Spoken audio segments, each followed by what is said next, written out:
Okay, very important point. No one's made a video about this, and I can't seem to get it across to people why this is, rather drastic. Over here we have an XH1. Now the X-T2, in this regard, I'm going to show you two very important things. This is exactly identical to the XH1. Over here we have the X-T3, of course. Right now I'm in single focus mode on my front dial right here. Also in single shot mode on both the X-T3 and the XH1, which is exactly the same as the X-T2 for this particular demonstration. Now let's show you the two different things. Now let's first take a look at the autofocus point coverage we have here on the sensor for the XH1 and X-T2. Both identical. Now, wait for it. The important one is right after this, okay? Wait for it a minute. Here we say here, and here we say here. Okay, yeah. 425 autofocus points on the X-T3. But here's the most important thing. Let's get out of that really quick, and let's stick both our cameras in continuous autofocus mode, and also too in continuous high shooting. Okay, let's do that on the X-T3 here, and continuous autofocus mode.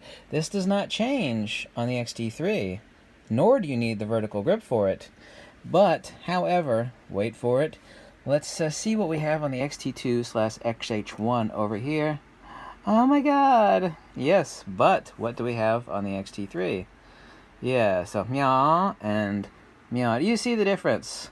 Like, if you're in continuous high and continuous autofocus, which are both set the same on both cameras here, we have the same issue on the X-T2 and XH1. Okay? Right. You see this big gap over here? So if you got like a skater coming across, and he comes out of range here, you're doing eye autofocus, or tracking your subject. Yeah. But here, let's see, X-T3, X-T2, XH1. You see the difference? Do you see the difference? I think you do. This is rather drastic. This feature alone, combined with the touchscreen and the fact that with my face up next to the camera, I'm actually able to do autofocus point selection without even having to ever touch the joystick. Now, we do have a touchscreen on the XH1, but it's nowhere near as fast as the X-T3 is. Much faster. Okay?